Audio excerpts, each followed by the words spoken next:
राजा रघुवंशी का केस हुआ, राजा रघुवंशी हत्याकांड में जिसपे पहले से उस बंदी ने डिसाइड करके रखा था कि मुझे शादी ही इसलिए करनी है कि इसको मैं मारूंगी, विडो बनूंगी, उसके बाद अपने बॉयफ्रेंड से शादी करूंगी। तो फिर ऐसी क्या साइकोलॉजी हो जाती है वुमेन्स की कि वो क्रिमिनल स्टेप्स ले लेती है और क्राइम कर बैठती है। मोस्ट ऑफ देम ऐसी ही महिलाएं होती हैं जब उन्होंने जो भी क्राइम किया उस वक्त कहीं ना कहीं किसी पुरुष का मदद लेके ही उन्होंने क्राइम किया। अगर मुझे आपके साथ सेक्स करना है, लड़की बोले नहीं, मतलब नहीं होना चाहिए, आपको इसको प्रेशराइज नहीं करना चाहिए। But at the same time मैं आपकी एक साइकोलॉजी जानना चाहता हूँ।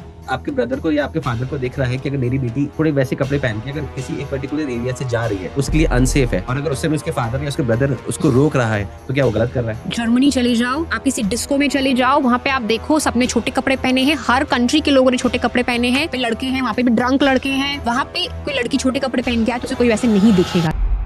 हर घर में एक सेट ऑफ इंस्ट्रक्शंस होते हैं, फिर ये हमको फॉलो करने हैं, तो वो इंस्ट्रक्शंस भी तो वुमेन्स की सेफ्टी के लिए है। तो वुमेन्स को ऐसा क्यों लगता है कि बांध दिया जा रहा है और इसलिए वो बाहर निकलना चाहती है, और अगर वो बाहर निकल रही है तो अगेन वो सेफ नहीं है। क्या ये सही है कि मेरे भाई जो है या मेरे कजिन्स जो हैं वो कभी भी रात बेरात भी आ सकते हैं, घूम सकते हैं, नॉट अ प्रॉब्लम, बट मुझे अंधेरे के पहले आना है? यस, मेरे पेरेंट्स ने मेरी सुरक्षा के लिए ये रूल बनाया, उसमें कुछ गलत नहीं है, बट एज अ सोसाइटी हम देखें तो इजंट दिस अनफेयर?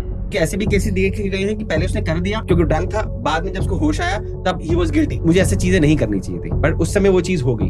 तो फिर what is the solution for that? चाहे वो गरीब वर्ग के लोग हों, अमीर वर्ग के लोग हों, मध्यम वर्ग के लोग हों, आपके बेटे रात में कहाँ जा रहे हैं, क्या कर रहे हैं, किसके साथ है, नशा कर रहे हैं, नहीं कर रहे हैं, क्या कर रहे हैं, आप उनको कंट्रोल क्यों नहीं करते? उनके पेरेंट्स।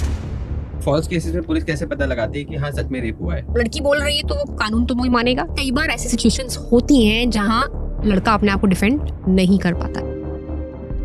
इतने पढ़े लिखे लोग हैं, उसके बावजूद भी, इतने अवेयरनेस के बाद भी, जो गलत करते हैं या जो क्राइम करते हैं वो क्यों क्राइम करते जा रहे हैं, वो क्यों नहीं सुधर रहे?